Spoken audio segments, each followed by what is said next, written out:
Hello बच्चों, हम तुम्हें अफ्रीका के अलग अलग देशों की लोक कथाएं सुना रहे थे। तो आज इथियोपिया की लोक कथा सुनाते हैं। मैंने कहा था ना, वहाँ ज़्यादातर कुछ भी बात कहने के लिए, कहानी सुनाने के लिए जानवरों की बात का, जानवरों को कहानी में लाकर जानवरों का इस्तेमाल किया जाता है। उनके मुंह से कोई बात कहलवाई जाती है। तो इस कहानी में भी 2 भेड़ और 2 बकरियों की कहानी है। तो कहते हैं कि सैकड़ों वर्ष पहले इथियोपिया देश में एक ऐसा अजनबी पहाड़ था जो आकाश के बराबर ऊंचा और घास के तिनके की तरह पतला था। उस पहाड़ की तलहटी इतनी गहरी थी कि नज़र डालते ही व्यक्ति को चक्कर आने लगे।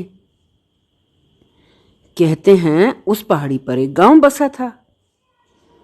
गांव के सभी परिवार अपने जानवरों को घास चुगाने, पानी पिलाने, खेती करने घाटी में लेके जाते थे। रास्ता बहुत पतला था, इसलिए वो हमेशा साथ ही जाते और साथ ही लौटते थे। उनके गांव में 2 भेड़ें और 2 बकरियां कुछ अलग ही तरह की थीं।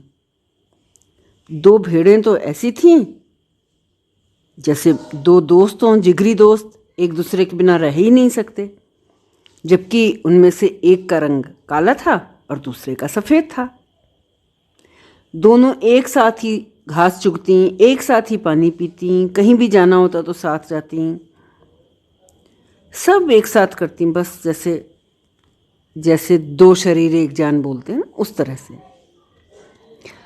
और दूसरी थी 2 बकरियां काली, और एक दूसरे की जैसे दुश्मन हो, एक दूसरे को फूटी आंख नहीं देख सकती थी, कोई काम मिलके कर ही नहीं पाती थी। बात बात पे झगड़ा, बात बात पे झगड़ा। एक दिन मित्र भेड़ें जो भेड़ें थीं, दोस्ती थी जिनकी, गलती से अलग हो गई। एक दूसरी तरफ चली गई, दूसरी को पता नहीं चला, वो दूसरी तरफ चली गई। और दोपहर तक फिर एक दूसरे को खोजती रहीं, ढूंढती रहीं, इधर उधर उधर। तो जो पहाड़ में रह गई थी भेड़, वो दूसरी को खोजने घाटी की तरफ चली, और जो घाटी में रह गई थी वो पहाड़ की तरफ चल दी। और फिर अचानक दोनों उस संकरे रास्ते पर मिली। ये बहुत पतला था ना। और एक दूसरे से पूछा, तुम कहाँ चली गई थी? वो बोली, तुम कहाँ चली गई थी? बोली, अरे भाई, हमें पता होता तो हम कह कर ही जाते ना। और ये कह के दोनों हंस पड़ी जोर से। तो जो पहाड़ में भेड़ रह गई थी, उसे जोर की प्यास लगी, इसलिए उसे नीचे आना था और उसी समय दूसरी को वापस लौटना था। लेकिन अब सवाल था कि पतले रास्ते को पार कैसे किया जाए। थोड़ी देर सोचने के बाद एक भेड़ ने कहा कि मुझे समझ आ गया तरीका। तो पहली भेड़ ने कहा कि रास्ता तो इतना पतला है, तो हम दोनों में से कैसे निकलेंगे? उसने कहा, देखो, हम में से दोनों में से एक को लेट जाना चाहिए और दूसरा उसके ऊपर से होकर निकल जाए। यही एक तरीका है। तो उसने कहा, दूसरी भेड़ ने, तुम्हारा रास्ता तो बहुत सही है, जो तुमने उपाय बताया है वो तो बहुत सही है, तो मैं लेट जाती हूँ।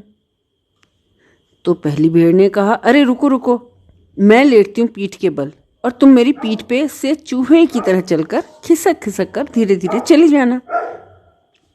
तो दूसरी ने कहा, नहीं, तुम नहीं, मैं लेटती हूँ। मेरे चलने में कुछ गड़बड़ हो गई और तुम खाई में गिर पड़ी, फिर मैं लेटूंगी। ऐसे दोनों कहती रही, मैं लेट जाती हूँ, तुम मेरे ऊपर से चले जाना। फिर दोनों ने सलाह मशवरा करके एक लेटी और दूसरी चली गई, और इस तरह से उनका काम बहुत आसान हो गया, प्यार प्यार से। थोड़ी देर के बाद वो 2 बकरियां भी उसी तरह से वहाँ आईं और अब संकरा रास्ता पार करना बहुत मुश्किल था। उसी तरह एक दूसरे के सामने खड़ी रहीं और एक ने दूसरी को देख के कहा, तुम्हें भी अभी आना था? तो दूसरे ने कहा, दूर हटो, मुझे रास्ता पार करना है।